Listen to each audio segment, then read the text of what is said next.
Hi everyone, Galit Speaks here.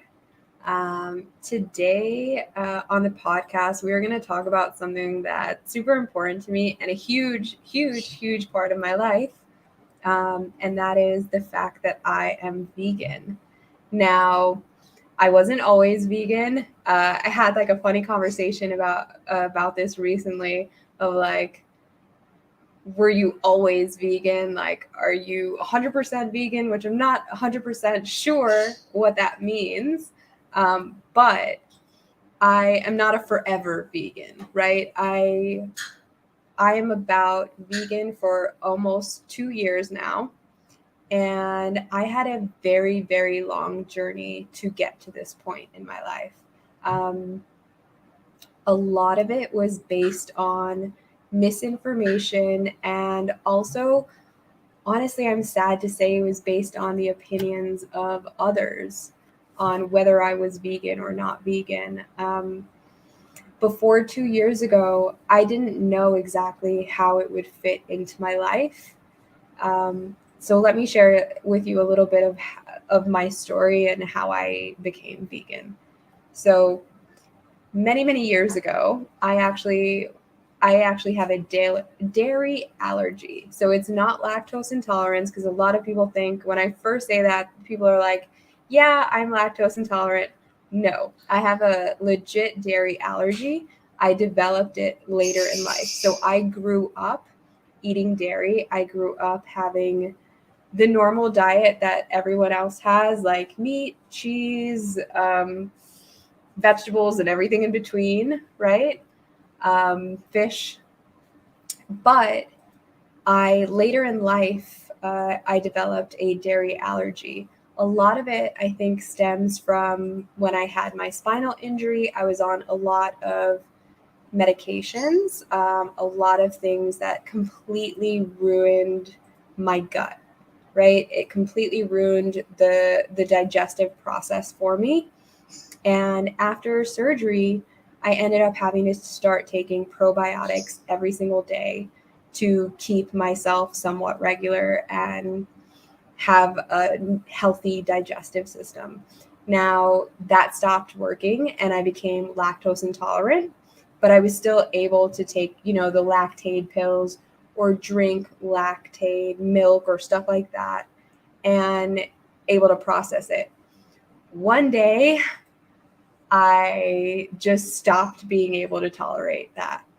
I still remember the day. It was Thanksgiving, and I was at my ex-boyfriend's family's house, and they had made stuffed shells, and I took 2 Lactaid pills and proceeded to try to eat these stuffed shells that were stuffed with cheese. And within a half an hour, I did not feel well.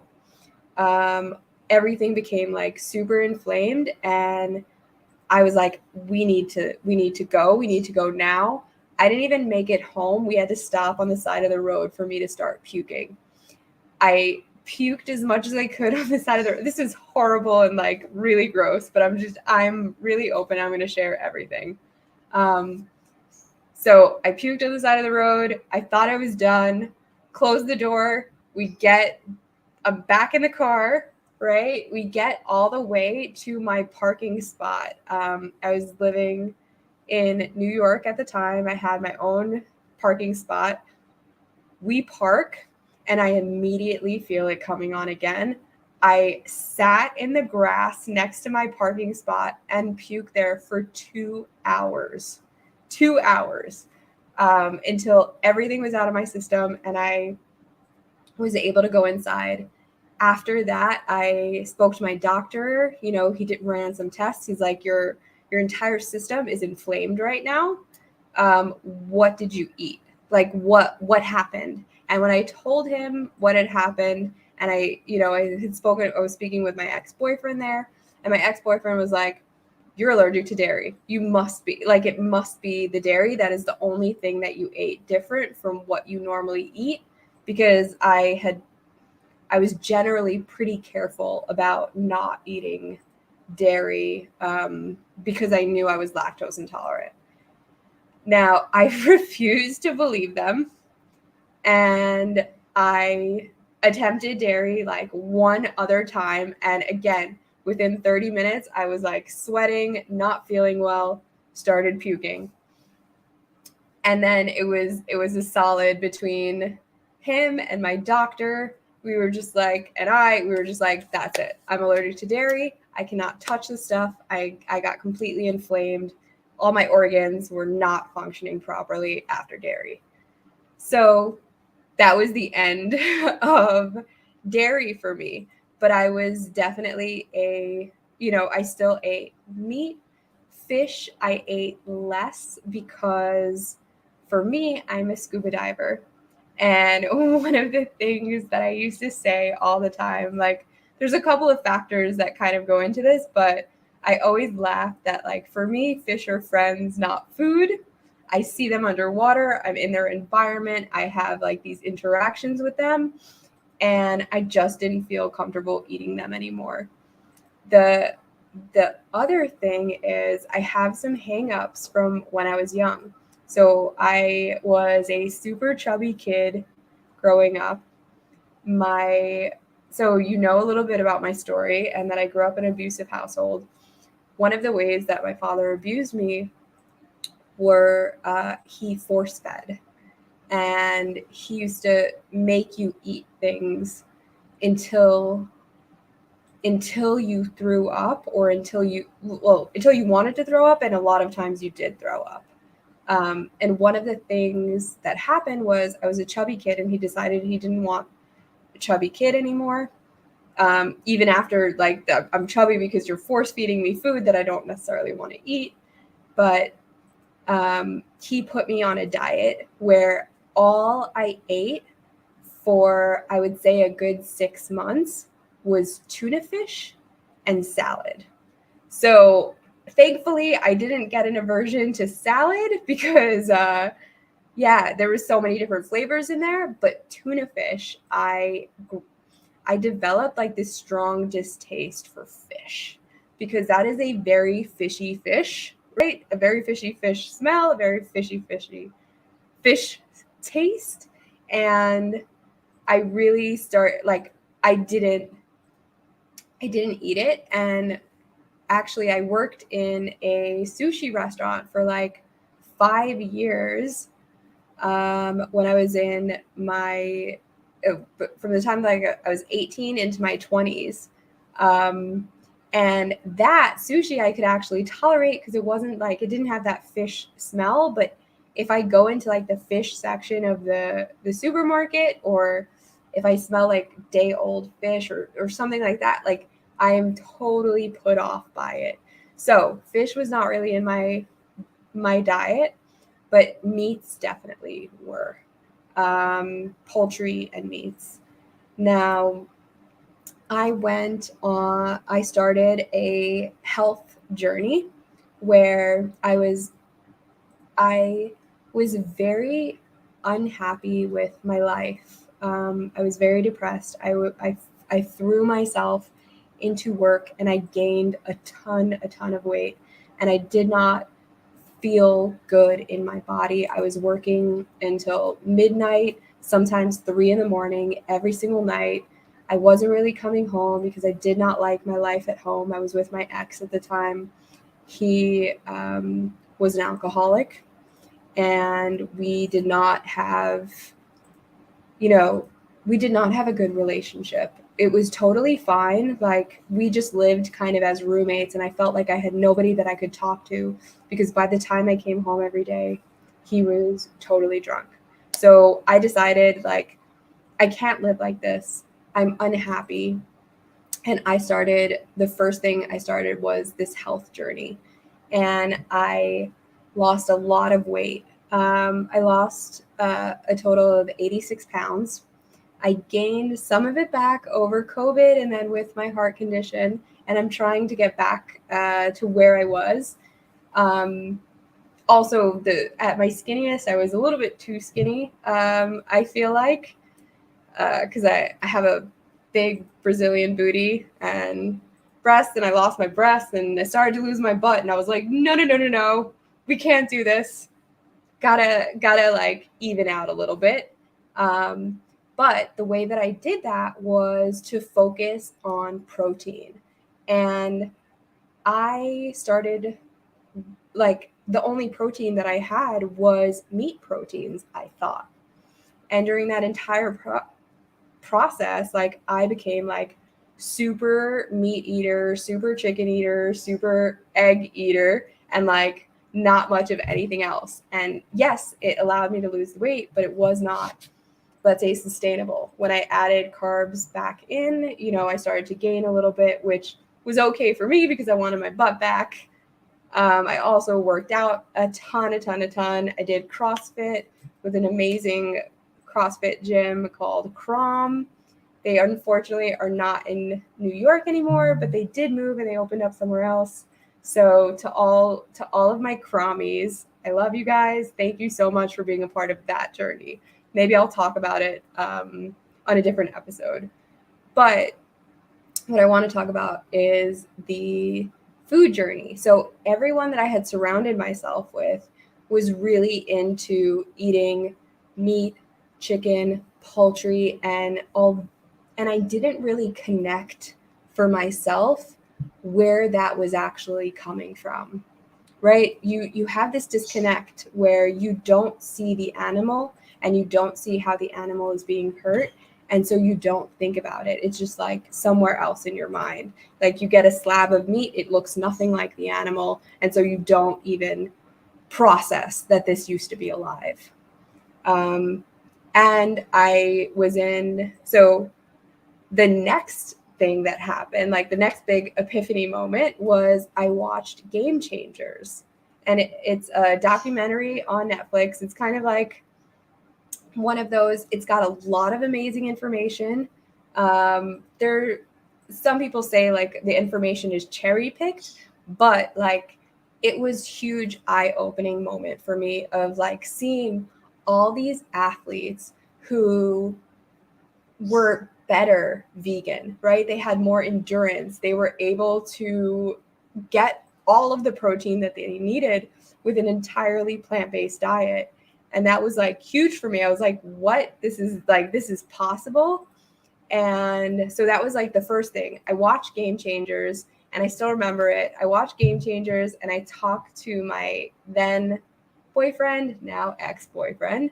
And I was like, hey, I'm already allergic to dairy. I eat at a lot of vegan restaurants anyway right now, because it's the only time I felt safe that I wasn't going to be served dairy. There were so many other times where like I went to a restaurant and I told them I had a dairy allergy, and they just thought it was a preference, or they were like, oh, she's going to be fine, or the kitchen just didn't realize, and they would cook something in butter, and then I would end up, again, within 30 minutes in the bathroom puking my heart out. Like, I knew I wasn't going to die, but I damn sure felt like I was going to die and wanted to die, right? Like, I was just like, that's the level that it hurt. So I had been anyway, like, eating a lot of vegan stuff, and I told my ex, I'm like, so I think I'm going to be vegan. And I remember he was like, if you become vegan, I'm leaving you. And I was like, whoa. So that's a pretty like harsh sentiment. And like, I thought I loved him at that point. And I was like, if if I become vegan, like then my entire life has to change now. And it was something that stayed in the back of my mind, but that I kind of put on the back burner. I'm like, you know what, maybe like I'll work more vegan stuff into our diet and like eat less meat and like try to reduce and not become fully vegan. He was just like, if I can't like cook the stuff that I want, if you know, I don't see how we could have meals together. I don't see how this. I was like, you know what? Let's just try to eat as little meat as possible, but still allow for it in my life. And so COVID hit. I was in a long distance relationship with this guy. He lived in Amsterdam. So I was living like part-time in Amsterdam with him. I was going every single month. And so it was a huge part of my life. COVID hit and I'm in Amsterdam. I get stuck there. And now I can't go back to New York because I won't be able to see him again. So we decided to like start living together. It is a total fail. He was not the person that I should have been with. Like everything came out during that time of just like how not compatible we were, which during the previous like 10 months that we were together, because I was like back and forth and we weren't together all the time. Like you really see compatibility when you guys are like living together, being in each other's spaces 24/7, you know, with nowhere else to go, and under extreme pressure. So that ended disastrously, and I went back to New York. I got COVID. I got COVID on the plane home. So that was like a whole other experience. But it actually turned out to be a positive as well as a negative, obviously, because I have a heart condition from it now. And it was definitely like some of the worst 3 weeks. I had it really, really bad for 3 weeks. I did not end up going to the hospital, but I could barely breathe and I had to be like nursed back to health. And like, I was like a little grandma who was taking on little walks in order to get my lungs moving and pumping again the way that they should have. And it was a really difficult time. But what it did was also made me stop and take stock of my life. And it gave me time to do things I wasn't necessarily doing, one of which was swiping on dating apps. And I met my fiance while I had COVID. I was swiping and we met actually on Tinder, and he was vegan. He is vegan and he had been vegan for a very long time.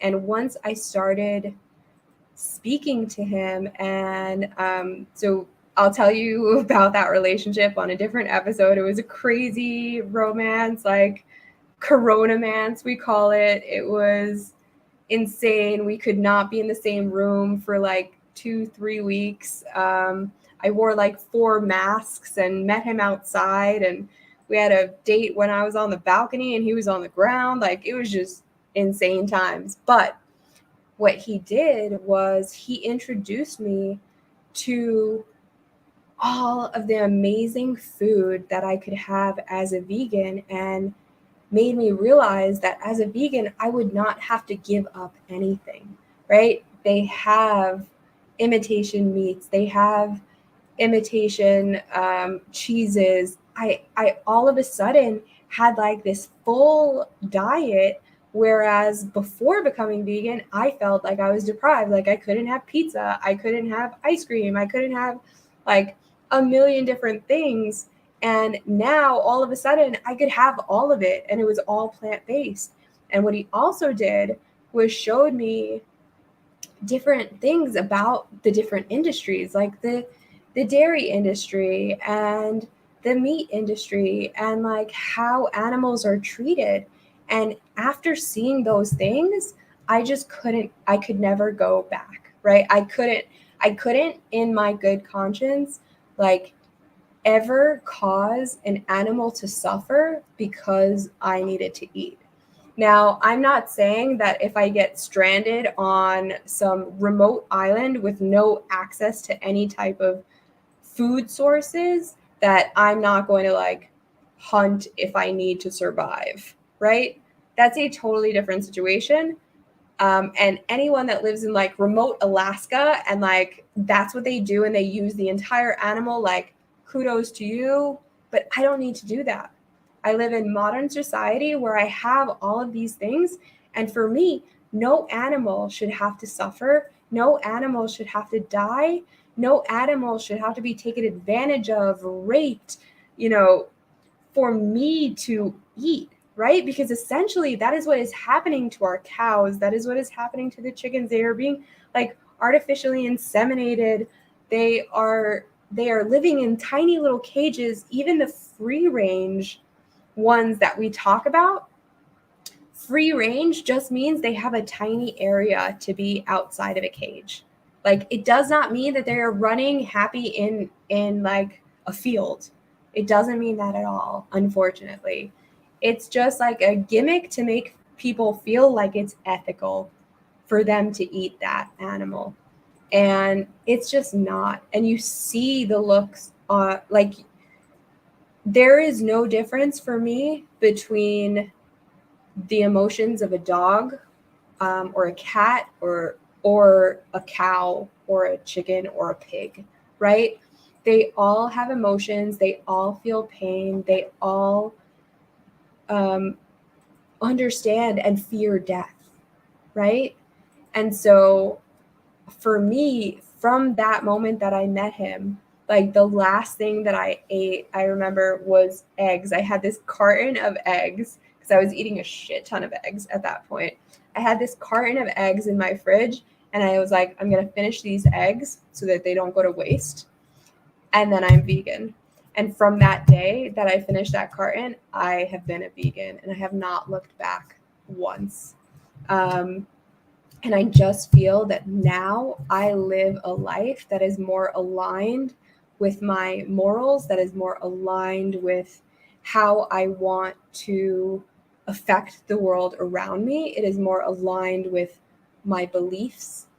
And I reduce my footprint. And I am 100% vegan.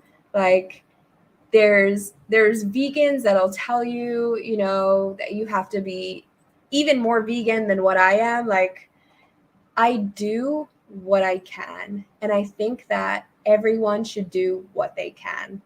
Even if you don't eat meat for 1 day a week, that is still better. I'm not going to sit here and tell you you have to become 100% vegan. If that's not your journey, then that's not your journey, and I can't judge. But I want you to make an effort. Take 1 day. Be vegan for January. Do anything that you can to show the industries that this is not okay. Do anything you can to save some lives, right? If we stop buying the products, they will stop harming the animals. And you have to speak. I am a firm believer in speaking with your dollars.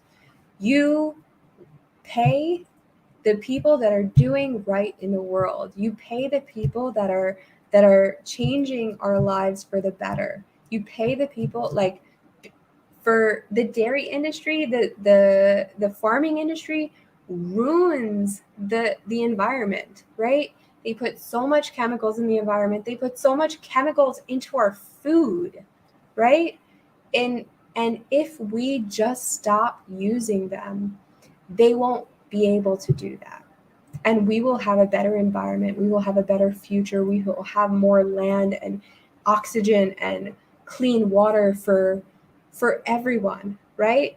It's just difficult and that simple. So that was my journey to becoming a vegan.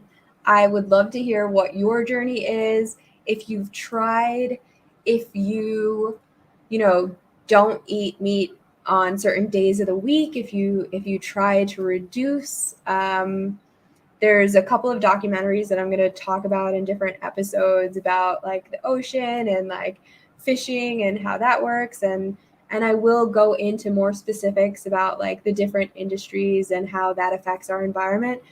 But today is more about the journey. So I want to hear your journey. Please comment here. If you liked this, then please share it.